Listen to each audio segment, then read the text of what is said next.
Hello दोस्तों, हम आप सभी के लिए एनटीपीसी एग्ज़ाम के लिए लेकर आए हैं और एसएससी के लिए एनटीपीसी और एसएससी के लिए ज्योमेट्री का टॉपिक है।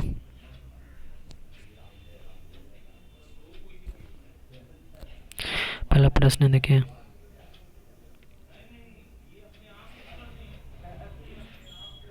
पहला प्रश्न, किसी त्रिभुज की भुजाएं 3:4:6 के अनुपात है तो त्रिभुज है, कौन सा त्रिभुज है? एक्यूट एंगल है, राइट एंगल है, ऑब्ट्यूज एंगल है, इधर एक्यूट एंगल, ऑब्ट्यूज एंगल। तो यहाँ पर देखिए बड़ा साइड कौन सा, ये 3 है, ये 4, ये 6 है। तो बड़ा साइड का देखते हैं तो 6 का स्क्वायर करें तो 4 स्क्वायर प्लस बड़ा का साइड का स्क्वायर कर दें तो 6×36 प्लेन मतलब बड़ा साइड ग्रेटर देन 2 का स्क्वायर का सम से बड़ा तीसरा साइड क्या है, बड़ा ग्रेटर है। तो यहाँ देखिए इसका कंसेप्ट है कि माना तीन भुजाएं जिसका लंबाई है ABC, जिसमें माने कि BC बड़ा हुआ B से, A से बड़ा B से बड़ा C। यदि C² बराबर है A² प्लस B² C मतलब बड़ा वाला साइड बराबर है किसका, तो दोनों अनभुजाओं के स्क्वायर के योग के बराबर यदि है तो वह त्रिभुज कौन सा होगा, समकोण होगा। यदि बड़ा वाला भुजा के स्क्वायर बड़ा है दोनों भुजाओं के स्क्वायर के योग के से तो अधिक कोण होगा। और यदि दोनों वाले भुजाओं का स्क्वायर से तीसरा भुजा छोटा है तो वह कौन सा होगा, न्यून कोण होगा। तो यहाँ पर क्या दोनों वाले भुजाओं से क्या है, तीसरा वाला बड़ा है तो यहाँ क्या होगा, ये अधिक कोण होगा। जैसे देखिए दोनों वाले भुजाओं के स्क्वायर का योग ये तीसरा बड़ा है तो यह कौन सा कोण होगा, तो अधिक कोण होगा। तो इसका आंसर क्या होगा, ऑब्ट्यूज एंगल। अगला 3 भुजाएं 5, 12, 13 है तो यहाँ बड़ा कौन सा है, तो 13 है। तो इसका स्क्वायर किए हैं तो 5 का स्क्वायर प्लस 12 स्क्वायर यानी दोनों बराबर है। दोनों के जो तीसरा भुजा के स्क्वायर यदि बराबर है दोनों अन्य भुजाओं के स्क्वायर के योग के बराबर तो वह त्रिभुज समकोण होगा। अगला त्रिभुज है 3 त्रिभुज है जिसके भुजाएं इतना है, यदि बड़ा वाला का स्क्वायर किए और छोटा वाला 2 अन्य भुजा के स्क्वायर किए तो यदि छोटा वाला भुजाओं जो तीसरा भुजाओं से 2 अदर भुजाओं के स्क्वायर का योग बड़ा है तो वह कौन सा कोण होगा, वह न्यून कोण होगा। देखिए यहाँ वाला 2 अन्य भुजाओं बड़ा, यहाँ ABC बड़ा हुआ तो C बड़ा हुआ तो बड़ा वाला भुजा का स्क्वायर से बाकी 2 अन्य भुजाओं का स्क्वायर का योग बड़ा हुआ तो न्यून कोण हुआ। ठीक उसी तरह यहाँ पर बाकी 2 भुजाओं का स्क्वायर तीसरे अन्य भुजाओं से क्या बड़ा है तो वह क्या है, न्यून कोण है। अगला प्रश्न है कि किसी कोई त्रिभुज है ABC, क्या त्रिभुज है, त्रिभुज है ABC की माध्यिका CD है और B, कौन कौन माध्यिका CD और B है। CD क्या अर्थ, किसी त्रिभुज ABC की माध्यिका CD और BD द्वारा किसी त्रिभुज की माध्यिका बोला है। कोई त्रिभुज है जिसकी ABCD एक त्रिभुज है जिसकी माध्यिका CD और B द्वारा एक दूसरों को O पर काटती है। यहाँ पर O बिंदु है, O पर काटती है तो AD का मान AD ये वाला त्रिभुज, जैसे ये त्रिभुज बना है, ये त्रिभुज बना है ABC तो इसकी माध्यिका CD हुआ और B कहाँ काटी तो O पर काटती है। तो पूछ रहा है OD इसका मान और पूरे ट्रायंगल का मान, इसका मान हो जाएगा, याद रखिए 1:12 होता है, 1:12 इसका मान प्लस टोटल का मान। जैसे हम इसका थ्योरी देखते हैं, माध्यिका तथा केंद्रक। माध्यिका मतलब मीडियन, केंद्रक मतलब सेंट्रॉइड। एक ट्रायंगल लिए ABC, यहाँ पर D क्या मध्य बिंदु है, ए डी क्या है, मीडियन है, बी मीडियन है, सी एफ ए मीडियन है। तीनों जो उन पॉइंट पर मिला उसको जी सेंट्रोइड बोलते हैं, यानी मीडियन जिस पॉइंट पर मिलता है उसको केंद्रक बोलते हैं। तो ए बी सी का क्षेत्रफल, ए बी सी का क्षेत्रफल कितना हो जाएगा, जैसे 1 2 3 4 5 6, 6 रेशियो में बांटा, ये ट्रायंगल है, इसका माध्यिका ये तो 6 ट्रायंगल में बांटा, 6:1 हो जाएगा। यहाँ ट्रायंगल ए बी सी बड़ा वाला हुआ, ए जी कौन सा हुआ, ए जी ये वाला ट्रायंगल हुआ, 1 हुआ, ये 2 हुआ, ये 3 हुआ, ये 4 हुआ, 5 हुआ, ये 6 हुआ। ठीक है, तो ये ट्रायंगल ये वाला हम दिए हैं आपको, ये इंडिकेट कर रहा है जी को, यही दिखाया है। तो ये भी जान लीजिए, ये जो माध्यिका जो केंद्र को 2:1 में डिवाइड कर दिया, यानी जी बराबर 2 और ये जी डी बराबर 1, तो 2:1 में डिवाइड कर दो। अगला ट्रायंगल ए बी सी का क्षेत्रफल, ट्रायंगल ए बी सी का क्षेत्रफल और ट्रायंगल ए जी सी का क्षेत्रफल है 1 2 3 भाग में बांटा था, 3:1 हो गया। अगला ट्रायंगल ए बी सी का क्षेत्रफल और ट्रायंगल पी क्यू आर का क्षेत्रफल कितना हो जाएगा, 1 2 3 4 भाग में बांटा था, तो 4:1 हो जाएगा। ये वाला क्वेश्चन ऊपर में था, ट्रायंगल ए बी सी का क्षेत्रफल और पी ओ जी का क्षेत्रफल, ये वाला 12:1 हो जाएगा। ये वाला ये क्वेश्चन था, ये वाला। अगला प्रश्न है, इन त्रिभुज ए बी सी में, त्रिभुज क्या है, ए बी सी में अंतः केंद्र त्रिभुज आई क्या है, त्रिभुज ए बी सी का अंतर केंद्र, और ए बी सी बराबर 60 डिग्री है और ए सी बी बराबर 50 डिग्री है। तो एंगल बी आई सी का मान पूछ रहा है, तो एंगल बी आई सी होता है क्या, 90। बी आई सी ये वाला एंगल एक ट्रायंगल है, इसका ये समद्विभाजक है, तो ये बी आई सी का मान हो जाएगा 90। देखो एंगल बी आई सी का मान कितना, 90 प्लस हाफ एंगल है, आई क्या है, अंतर केंद्र है। तो यहाँ बी ए बी सी बराबर क्या है, ए बी सी बराबर 60 degree, A B C 60 degree दिया हुआ है और ए सी भी कितना 50 डिग्री है, 50 डिग्री दिया हुआ है। और ये दोनों चूँकि डिवाइजर है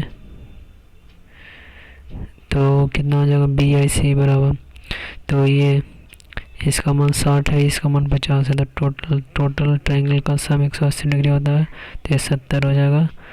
तो ये 70 आ गया। तो ये वाला भी बोले कि बी आई सी बराबर कितना होता है, 19 प्लस हाफ एंगल है, तो 90 प्लस हाफ एंगल है, से निकालिए 90 प्लस हाफ एंगल है तो 70, तो ये निकल जाएगा। वही बी आई सी बराबर, जब ये एक्सटीरियर काटेगा, ये ट्रायंगल जब एक्सटीरियर काटेगा तो ये एंगल बी आई सी इसका हो जाएगा 19 माइनस हाफ एंगल है, और जब इंटीरियर में काटेगा तो प्लस हो जाएगा।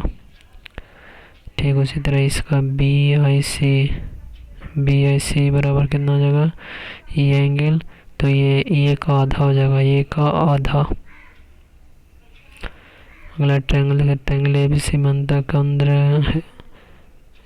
है तथा एंगल 30 डिग्री है, तो बी आई सी का मान कितना हो जाएगा, तो बी आई सी अंतर केंद्र यानी 90 प्लस हाफ एंगल है, तो 90 प्लस 30 का हाफ कर देंगे तो एंगल निकल जाएगा 15 यानी 90 105 डिग्री। अगला ट्रायंगल ए बी सी का अंतर केंद्र क्या है, वो है तथा एंगल बी ओ सी का मान 110 डिग्री, तो ए ओ सी बराबर कितना हो जाएगा, 90 प्लस हाफ एंगल होता है बी एंगल से, तो इसका माइनस करेंगे तो 40 निकल जाएगा।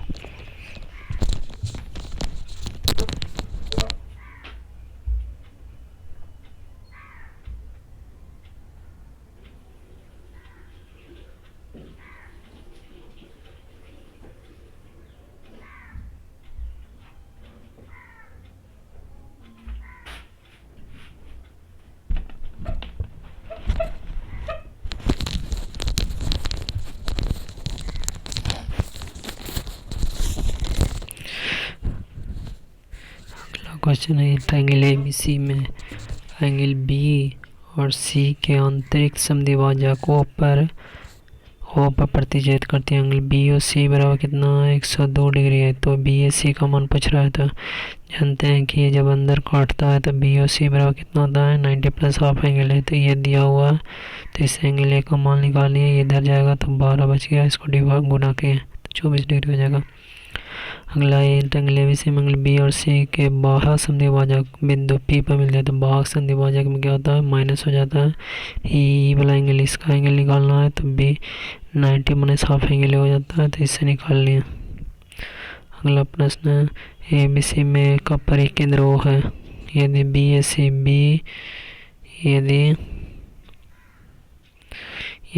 सी बराबर 50 है और बी सी ए बराबर 75 है, तो इसका ये वाला एंगल निकल जाएगा। कैसे निकलेगा, ये दोनों का ये तीन ट्रायंगल का सम 180 डिग्री होता है, तो ये 85 प्लस 75, 5 5 10 68 15 16 16, तो ये निकल जाएगा 16 20 डिग्री। तो ये वाला जानते हैं कि जब अंदर संधिभाजक करता है तो 90 प्लस हाफ एंगल होता है, तो ये सॉरी यहाँ पर वो परिकेंद्रक है, तो वो परिकेंद्रक है, तो बी ओ सी बराबर कितना 2 एंगल है, बी ओ सी बराबर 2 एंगल हो जाएगा। परिकेंद्रक रहेगा तो 2 एंगल हो जाएगा।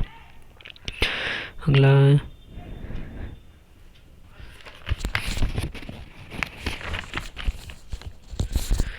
किसी बहुभुज के बाह्य कोण तथा आंतरिक कोणों का अंतर 150 डिग्री है, तो बहुभुज की संख्या ज्ञात करना। तो बहुभुज के बारे में जानते हैं, पॉलीगॉन के बारे में। किसी बहुभुज के समस्त बहुकोणों का योग कितना होता है, 360 डिग्री होता है। किसी समबाहुभुज का प्रत्येक बाईस कोण कितना हो जाएगा, तो 360 से इन बटा से डिवाइड कर देंगे।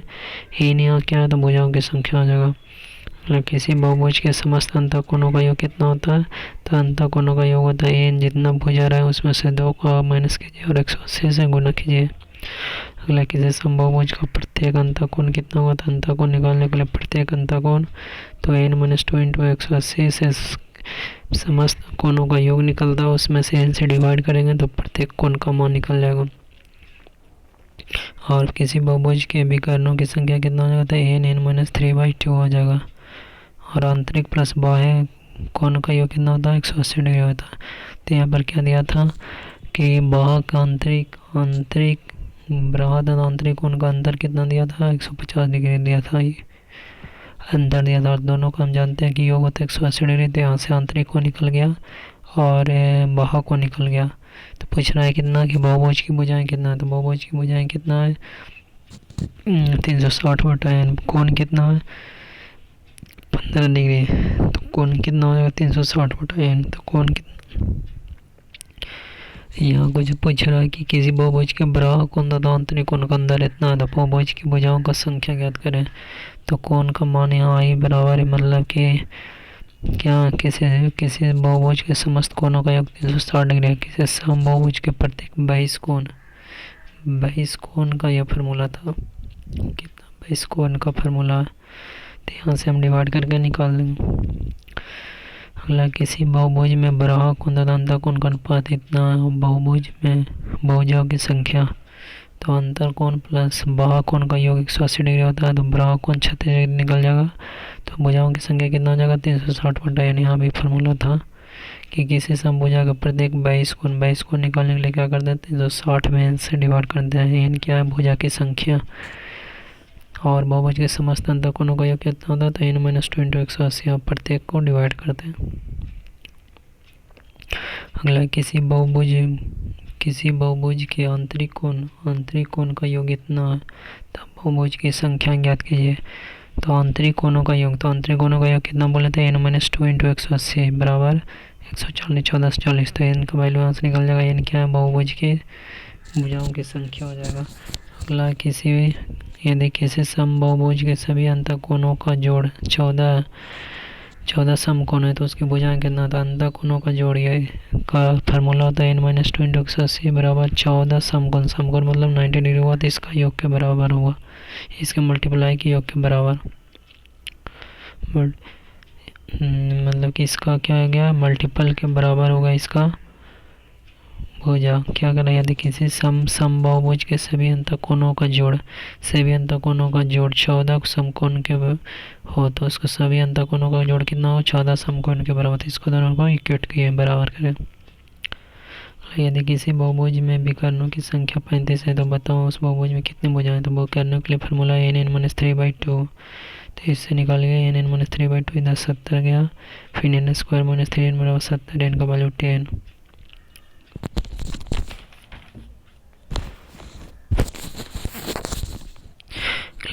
सी ट्रायंगल और पी क्यू आर दो ट्रायंगल है, दोनों सिमिलरिटी यानी समरूप है, तब ए बी सी का परिमाप और पी क्यू आर का परिमाप हो जाएगा। तो ए बी, यहाँ से ए बी बटा पी क्यू बराबर ए सी बटा ए आर और बी सी बटा क्यू आर होता, और ये क्या माध्यिका ये ए डी बटा आर एस इसके बराबर होता।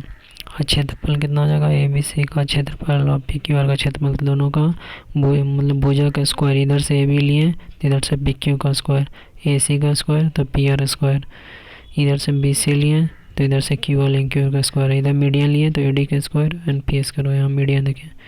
कहने का मतलब कि इसका परिमाप में इसके भुजा का समरूप होगा, इसके भुजा का इसका समरूप होगा, इसके भुजा का समरूप इसके होगा, इसके माध्यिका का समरूप इसके होगा।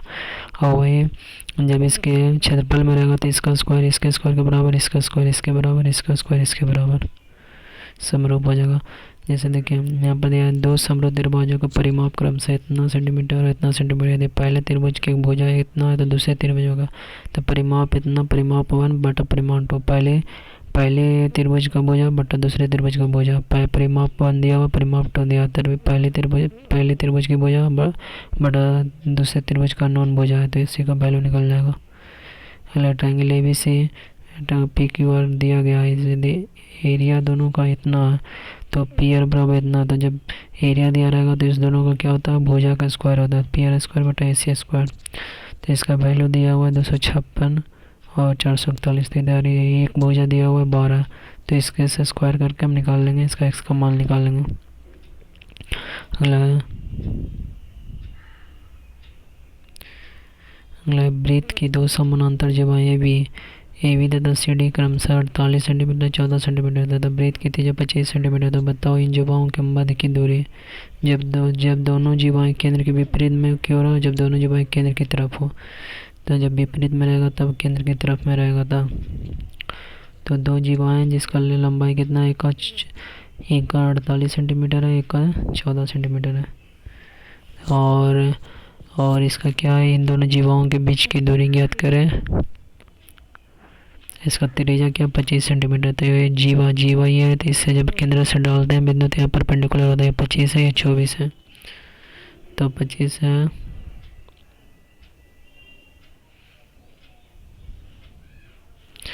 तो 25 हुआ 24 हुआ, तो 25 का उसका जानते हैं कि परपेंडिकुलर है यानी हाइपोटेनस हुआ, या क्या बेस हुआ, या क्या ये हाइपोटेनस हुआ, बेस हुआ, ये क्या परपेंडिकुलर, तो इसका स्क्वायर बराबर इसका स्क्वायर प्लस इसका स्क्वायर, तो इसका निकालेंगे तो 7 हो जाएगा। फिर उसी तरह इसका स्क्वायर 24 आएगा, तो टोटल कितना हो जाएगा 7 4 31। टोटल कितना हो जाएगा जीवा का, जब दोनों अपोजिट में रहेगा तो 31 होगा। टोटल जब कितना हो जाएगा, नहीं तो डायरेक्ट सीधे फार्मूला है कि ये जो जीवा दिया हुआ है, ये जीवा का लेंथ, ये जीवा का लेंथ से 2 में डिवाइड कीजिए और ये जीवा का लेंथ में 2 से डिवाइड कीजिए, सीधे फार्मूला आएगा, नहीं तो बेसिक से होगा। तो इसको राइट एंगल मानकर ए बी सी को राइट एंगल मानकर ये दिया हुआ है, तो इसका वैल्यू 7 आ जाएगा, इसका स्क्वायर बराबर इसका स्क्वायर प्लस इसका स्क्वायर, नहीं फिर उसी तरह इसका निकालेंगे, नहीं तो डायरेक्ट क्या करेंगे, जब दोनों अपोजिट में हो तो कोड का लेंथ का आधा प्लस एक और कोड के लेंथ के आधा, दोनों का बराबर कर देंगे, हो जाएगा। और जब दोनों सेम दिशा में हो तो दोनों को क्या करेंगे, माइनस कर देंगे। जब दोनों सेम दिशा में है तो दोनों कोड के आधा करके माइनस कर देंगे, और नहीं तो फिर वही बेसिक प्रॉपर्टी लगाना पड़ेगा। ये जब परपेंडिकुलर रहेगा तो ये हाइपोटेनस का स्क्वायर बराबर इसका स्क्वायर बराबर इसका स्क्वायर प्लस इसका स्क्वायर, फिर इसका स्क्वायर बराबर इसका स्क्वायर प्लस इसका स्क्वायर, उससे क्या निकल, दोनों जीवों के केंद्र एक तरफ हो तो इस दोनों के बीच का मध्य की दूरी निकल जाएगा। ये वाला हमको निकालना है, जब दोनों एक ही दिशा में रहेगा तो ये वाला निकल जाएगा। अगला ए बी बराबर 8 सेंटीमीटर, सी डी बराबर 6 सेंटीमीटर। किसी वृत्त के केंद्र के एक ही और समानांतर जीवाएं उनके बीच की दूरी 1 सेंटीमीटर, ये 1 सेंटीमीटर है, तो वृत्त की त्रिज्या बताएं। तो ये जब 8 सेंटीमीटर है तो ये 4 हो जाएगा, बाई सेट करते हैं तो 4 हुए, 6 हुए तो 3 हो जाएगा आधा, ये 1 दिया हुआ है।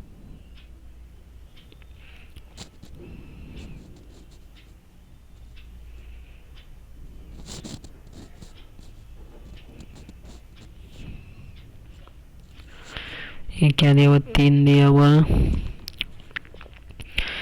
ये 3, ये 8 सेंटीमीटर है तो 4 सेंटीमीटर है, 3 सेंटीमीटर है तो ये 3 सेंटीमीटर, ये 3 सेंटीमीटर हो गया, ये 4 सेंटीमीटर, ये 1 सेंटीमीटर होगा।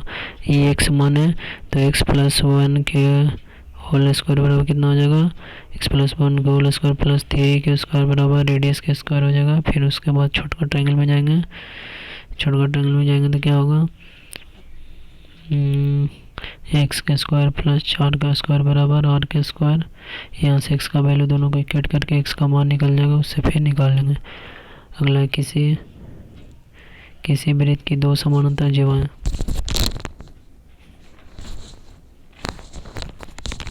किसी वृत्त की 2 समानांतर जीवाएं ए बी तथा सी डी इस प्रकार है कि ए बी बराबर 10 सेंटीमीटर, सी डी बराबर 24 सेंटीमीटर। यदि दोनों जीवा केंद्र के विपरीत दिशा में स्थित हो तो दोनों के बीच की दूरी 17 सेंटीमीटर। तो आर निकालें तो दोनों के बीच का दूरी उसी तरह निकल जाएगा। अगला, किसी त्रिभुज की साइड इतना तथा इतना सेंटीमीटर त्रिभुज क्या होगा, राइट एंगल याद रखिएगा। जब x square minus 1 x square plus 1 2 x बराबर रहेगा तो ये त्रिभुज राइट एंगल रहेगा। किसी त्रिभुज के अंतःकोण इंटर रेडियस तथा परित्रिज्या सर्कम रेडियस का रिलेशन देखते हैं। तो देखिए, परित्रिज्या अंतःत्रिज्या कितना होता है, डेल्टा होता है। सब परित्रिज्या बराबर ए बी सी डी बटा 4 डेल्टा। डेल्टा क्या, त्रिभुज का क्षेत्रफल, ए क्या है, अर्ध परिमाप, ए बी सी क्या है, भुजाएं हैं। तो एक त्रिभुज लिए, इसका अंदर ये ए रेडियस हुआ, बड़का वाला ये बड़ा वाला, ये आर रेडियस कैपिटल आर हुआ। तो अंतःत्रिज्या कितना होगा, डेल्टा, मतलब कि इसका एरिया बटा ये सेमी पिरामिड। परित्रिज्या ये स्मॉल आर हुआ, कैपिटल आर हुआ परित्रिज्या। स्मॉल आर ये वाला हुआ, ये वाला परित्रिज्या ये वाला। इसका फार्मूला निकालने के लिए, यदि समबाहु त्रिभुज होता अंतःत्रिज्या क्या हो जाएगा, ए बटा 2√3। ये क्या है, जहाँ पर समबाहु त्रिभुज का भुजा है। और परित्रिज्या बड़ा होता है तो इसलिए बटा √3 हो जाएगा। परित्रिज्या बड़ा होता है, देखिए यहाँ पर परित्रिज्या बड़ा होता है, इसलिए यहाँ पर √2 और 2 से मल्टीप्लाई नहीं होगा, क्योंकि जितना ज़्यादा नंबर क्वान्टिटी से मल्टीप्लाई नीचे होगा उतना ही वैल्यू कम आएगा, इसलिए √3 हो जाएगा। तो जो परित्रिज्या अंतःत्रिज्या का जो रेशियो होता है क्या होता है, 1:2 हो गया। देखिए 1:2। अगला, समकोण त्रिभुज होता है, समकोण त्रिभुज तो अंतःकोण निकलता है P + B - H बटा 2। यदि त्रिभुज क्या हो, समकोण हो, तो परित्रिज्या क्या, त्रिभुज क्या हो, समकोण हो। तो अंतःत्रिज्या कैसे निकलता है, P perpendicular plus base minus hypotenuse बटा 2। और परित्रिज्या कैसे निकलता है, तो सीधे हाइपोटेनस की आधा कर दें।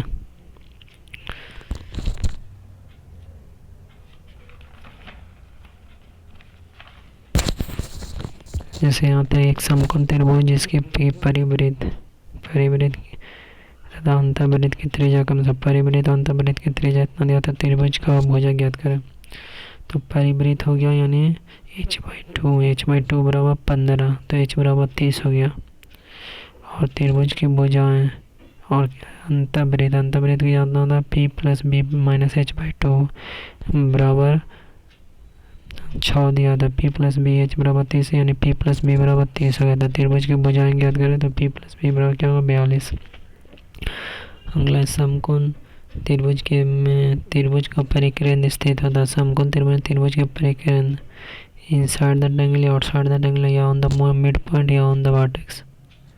4 ऑप्शन दिया है। तो परिकेंद्र है ना, जो केंद्र कर्ण के मध्य बिंदु पर होता है, कर्ण के मध्य बिंदु। और लंब केंद्र कहाँ पर होता है, यहाँ पर होता है। केंद्रक एवं अंतः केंद्र दोनों एक ही साइड होता है। तो समकोण त्रिभुज में त्रिभुज का परिकेंद्र कहाँ पर होता है, तो ये होता है on the mid point hypotenuse. Option number C, hypotenuse के मिड पॉइंट पर परिकेंद्र यानी कर्ण के मध्य बिंदु पर होता है। कर्ण के और केंद्रक अंतः केंद्र दोनों बीच में होता है लंब केंद्र परपेंडिकुलर।